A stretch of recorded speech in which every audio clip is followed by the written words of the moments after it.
Assalamualaikum warahmatullahi wabarakatuh. My name is Racha saya, and in this occasion, I will be presenting about cross-cultural understanding final project. So the first topic that I will be discussing is culture shock. So moving on. So the definition of culture shock. Culture shock refers to a physiological, and emotional disorientation experienced when individuals encounter a new, unfamiliar cultural environment. This condition usually occurs because of difference in values, norms, behaviors, language, and even social expectation between one home's culture and the other host culture.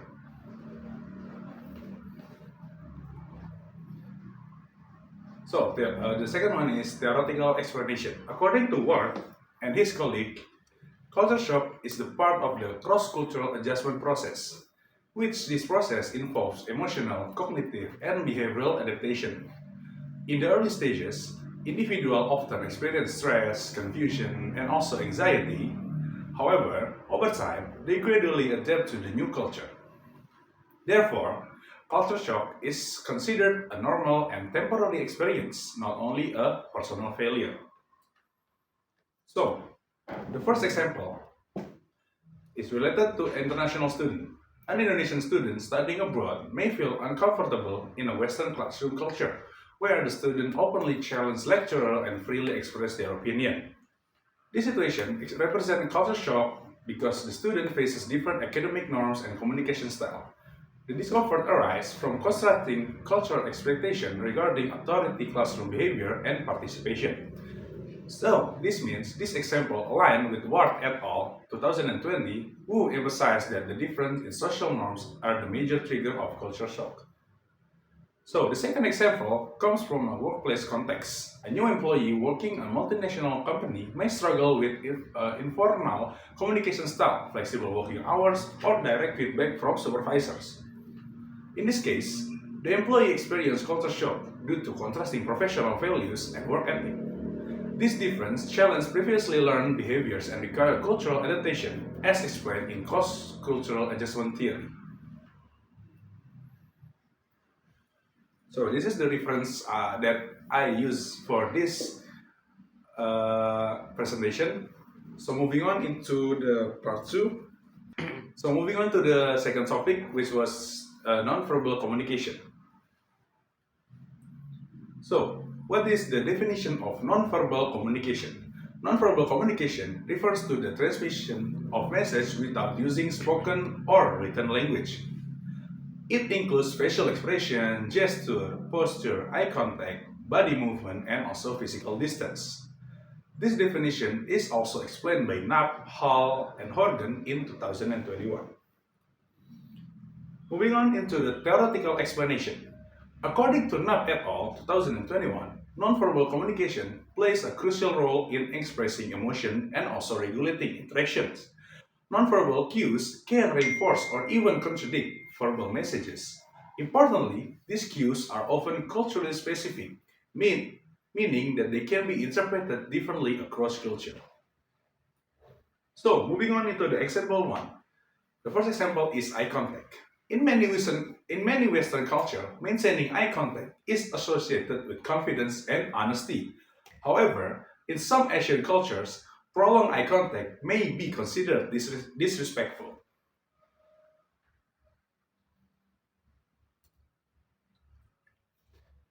This example fits the concept of nonverbal communication because eye contact is a nonverbal signal whose meaning varies culturally.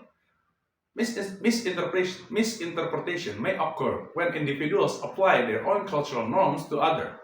This supports Knapp et al. 2021 regarding cultural variation in nonverbal cues. The second example is facial expression. A smile maybe indicates friendliness in many cultures, but in certain contexts, it can also be used to hide discomfort and or embarrassment. Facial expression function as nonverbal signals that convey emotional states. However, cultural norms influence us on how emotions are expressed and interpreted. Therefore, facial expression are key element in the intercultural communication.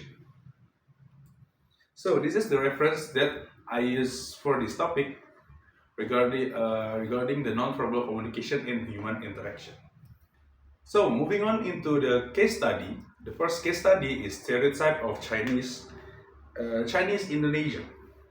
This presentation will analyze a real-life example on how and to show how stereotypes affect individuals in everyday life. First one is case description. In many communities, there are common stereotypes that Chinese people are naturally good at mathematics, business, and money management. However, this stereotype does not always reflect reality. In this case, for example, Chen Chen comes from a Chinese Indonesian or Peranakan family. She struggles with numbers, doesn't excel in mathematics, and has no interest in business. Despite this, people around her often assume she should be good at counting or even managing money simply because of her ethnic background. So, moving on into the question 1, type of stereotypes. The type of stereotype presented in this case is a positive stereotype as well as general cultural assumption. It is considered a positive stereotype because it associates Chinese Indonesian with intelligence and business ability. However, it is also a general cultural assumption because it oversimplifies and generalizes individual abilities based solely on ethnicity without considering personal difference. Emotional impact. So basically, this stereotype has several negative impacts on Chen Chen. Emotionally, she may feel pressure, frustrated, or even insecure because she doesn't meet others' expectations. Socially, she may be misunderstood or unfairly judged by people around her. Academically, others may assume that she should perform well in mathematics, which can increase tests and lower her self-confidence. Culturally, her personal identity may be overshadowed by ethnic labeling rather than being seen as an individual itself. So, what is the positive impact from this? At first glance, this stereotype may seem to have positive impacts such as creating expectation of competence or trust. However, these positive effects are very limited. When Chen Chen does not meet the stereotype, the expectation turns into disappointment or negative judgments. Therefore, overall, this stereotype is harmful rather than beneficial. So moving on into the specific stereotype highlighted. The specific stereotype highlighted in this case is the belief that Chinese Indonesians are naturally good at mathematics, business, and also managing money. This stereotype suggests that these skills are inherited enough through ethnicity instead of being developed through interest, education, and also personal effort. So moving on into the influence of persuasion. This stereotype influences how people perceive Sensen by causing them to judge her abilities before knowing her personally. People may ignore her actual skills and interests and evaluate her competence based only on her ethnicity background. As a result, Senchen is not seen as an individual, but as a representation of a cultural stereotype. Now we have a conclusion. In this conclusion, the case of Sensen shows that stereotypes, even when they appear positive, they can have some harmful effect. They create pressure, limit personal freedom, and prevent individuals from being recognized for who they truly are. Therefore, it is important to respect individual differences and avoid making assumptions based on ethnicity stereotype. Moving on, I will be presenting about the beyond language barrier communication across culture. This presentation is based on the session from International Cultural Day delivered by native speaker Aaron Fox and presented by Will King.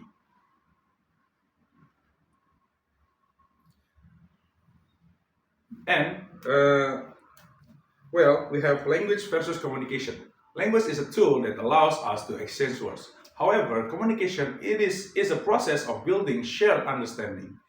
Many misunderstandings do not happen because of poor English, but it happens because people come from different cultural backgrounds.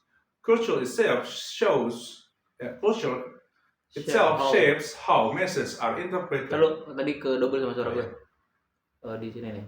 Ada. Many. Many misunderstandings do not happen because of poor English, but it happens because people come from different cultural background.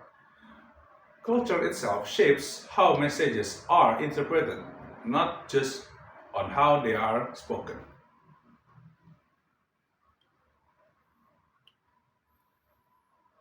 So, different cultures have different communication styles.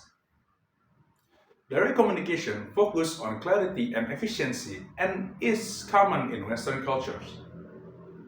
However, indirect communication focuses on politeness and harmony, and it is common in Asian culture, including Indonesia.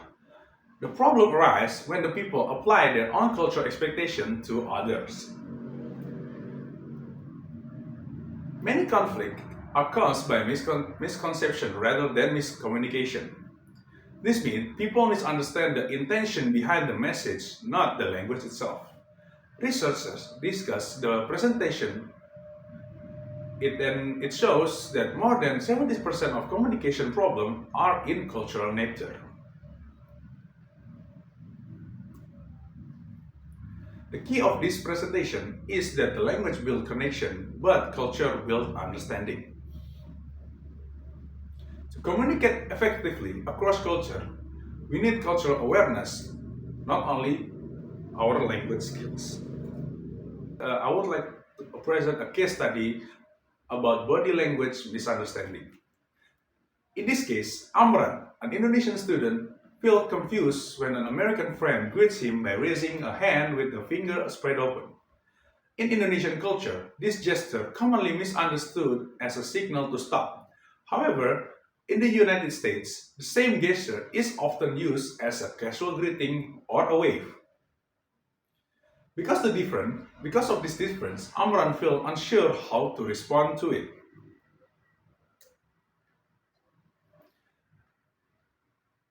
This situation represents a misunderstanding in nonverbal communication, specifically body language.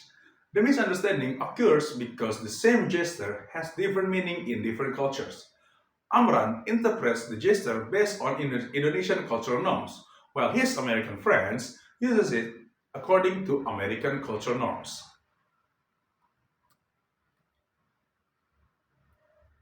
This misunderstanding has several impacts on Amran. Emotionally, he feels confused, anxious, and also uncomfortable. Socially, he becomes hesitant in interaction because he worries about responding incorrectly or appearing rude in the public. Culturally, he develops fear of misinterpreting other gestures in future cross-cultural situations. In conclusion, this case shows that body language is culturally specific and can easily lead to misunderstanding. Nonverbal communication requires cultural awareness just like verbal communication.